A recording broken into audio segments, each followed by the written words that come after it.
This is the Momentum Podcast. In just over 2 years, I've recorded over 500 podcasts. This has been a discipline I've had every week for over 120 weeks.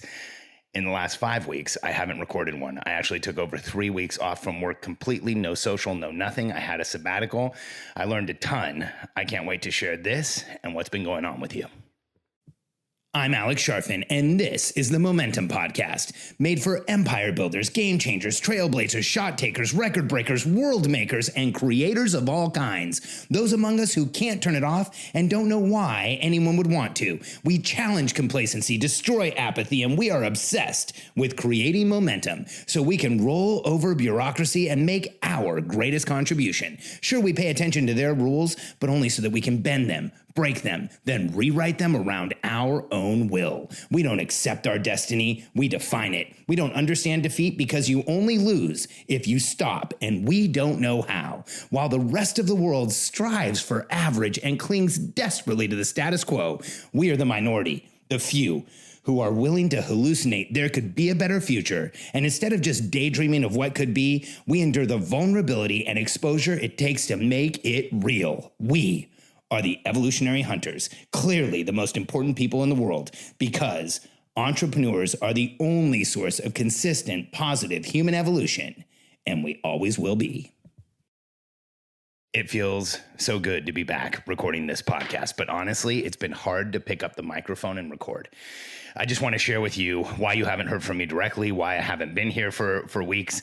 A few weeks ago, both my mom and a really close friend of mine, Sean Stevenson, passed away in the same week.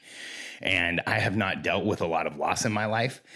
It was overwhelming and disorienting in a way that I never have experienced before. And you know, when my mom passed away, I had 2 weeks of work scheduled that I had to keep kind of just pushing through and go get it done.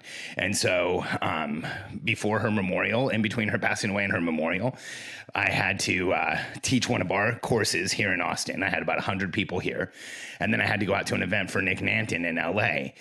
And during that second week of being at Nick's event, I noticed two things about myself. I noticed, one, I was reacting in a way that I hadn't in a long time and overreacting, and I was triggered and reactive a lot of the time. And I also noticed I was regressing. I was having thought patterns that I hadn't had since I was in my 20s. In fact, I'll just get really real and somewhat vulnerable. On the second day of Nick's event, I knew something was going on because I was speaking, but I was agitated. I didn't really want to be there. I felt just reactive the whole day, almost like I was having an allergic reaction to life, but I really wasn't. There was just like this baseline reactivity and just like hyper triggered feeling. And I walked down the hallway and somebody bumped into me, and I turned around like we were going to get into confrontation in the middle of an event, in the middle of a hallway. We were both wearing attendee badges, and it was only a split second, and the feeling passed, but I had to check myself and, hey, wait a second, and say, wait a second, like, I just had a regressive thought process that I haven't had since I was in my late teens and early 20s. Something's seriously going wrong here. And something seriously needs attention. And so I talked to Katie, talked to my team, and at the end of that event with Nick, I completely checked out of my business 100%. I had very little contact with my team, a few text messages here and there. I wasn't in any planning meetings. I took all social media off of my phone, and I just detoxed. I did nothing. I got up, I did my morning routine most mornings. I would go on walks. I spent a lot of time with myself. I spent a lot of time with my kids, but I wanted to get the space so I could process this because I have not had a lot of loss in my life. And Sean was incredibly important to me. And my mom was probably the most important person in the world to me. I love my father. He's still alive, and he's right there with her, but I was much closer with my mom growing up than I was with my dad. And I remember a lot more memories of spending time with her. I worked with my dad, but I spent a lot of time with my mom.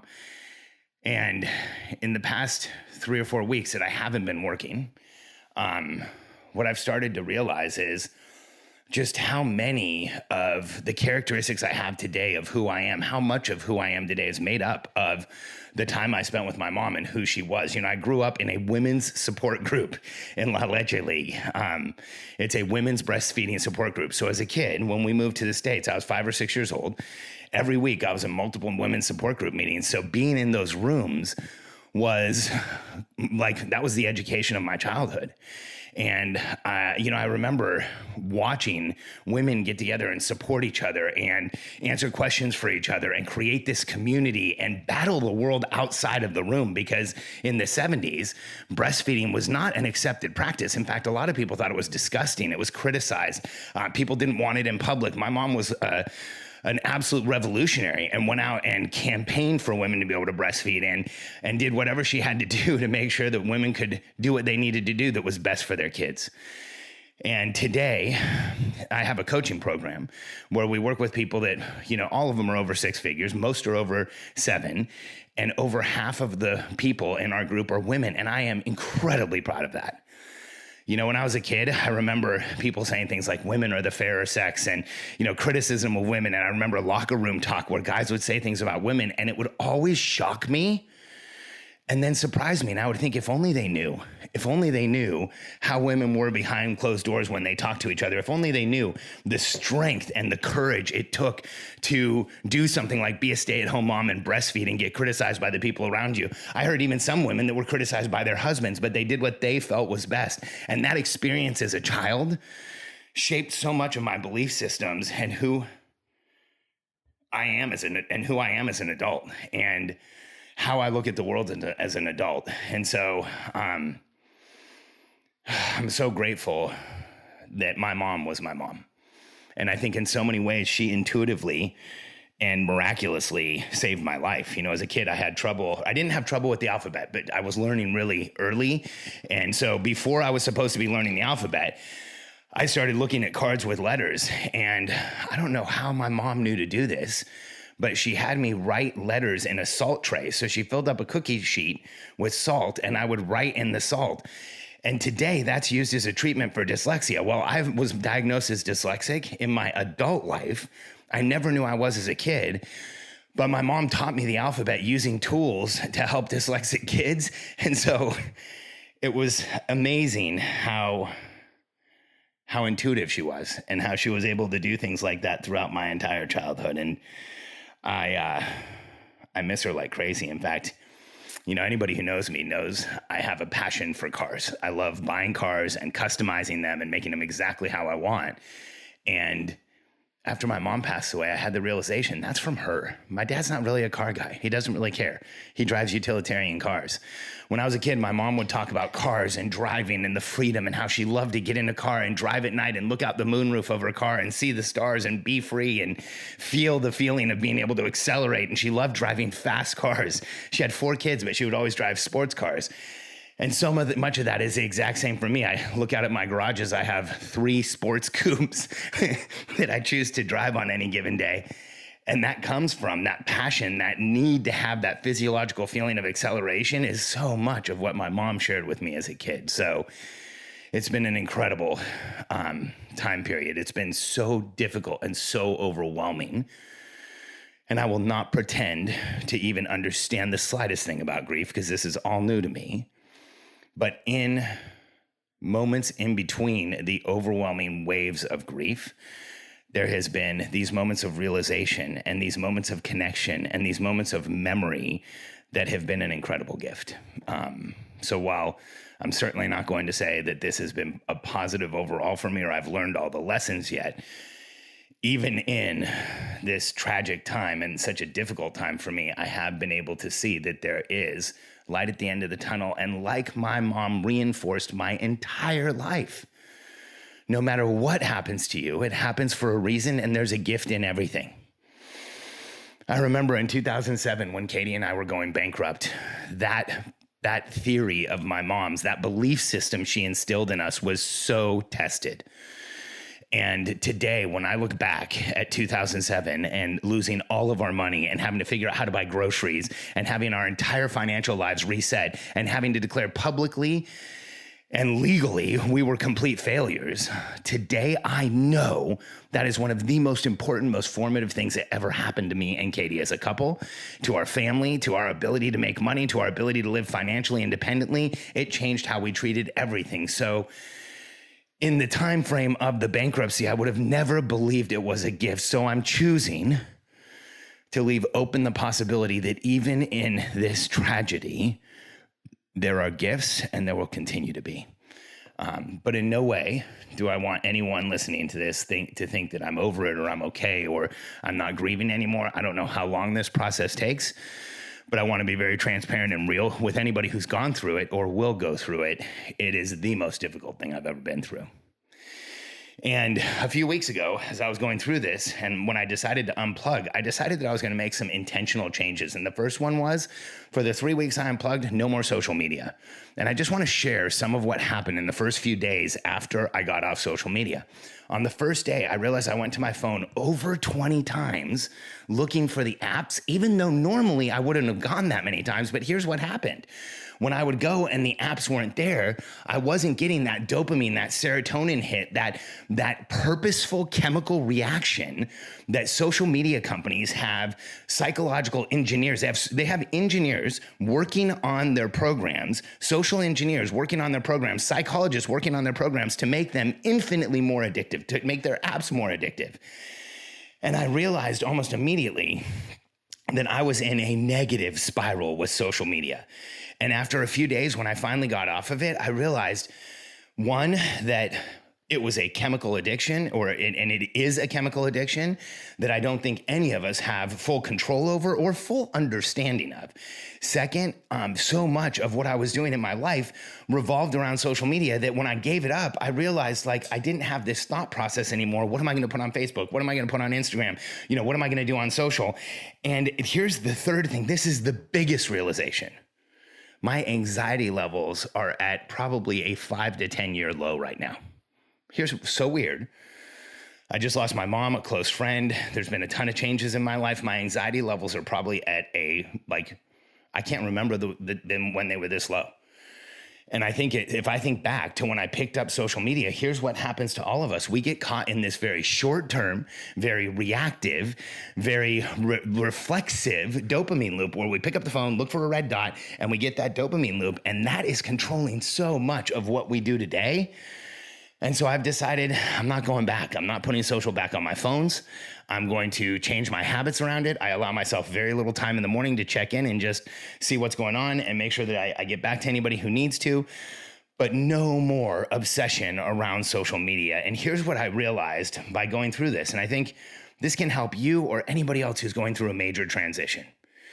Here's what I know about us as entrepreneurs. We are in a constant state of transition, always transitioning from one thing to the other. And those transitions in our lives create a definitive before and after. And for me, my mom passing away created a before and after she was here, before and after I had my mom. And I knew that this period was going to create a transition, but rather than just ride the transition, rather than just accept what came out of the transition, this time I decided to make it completely and totally deliberate and to define what my before and after would be.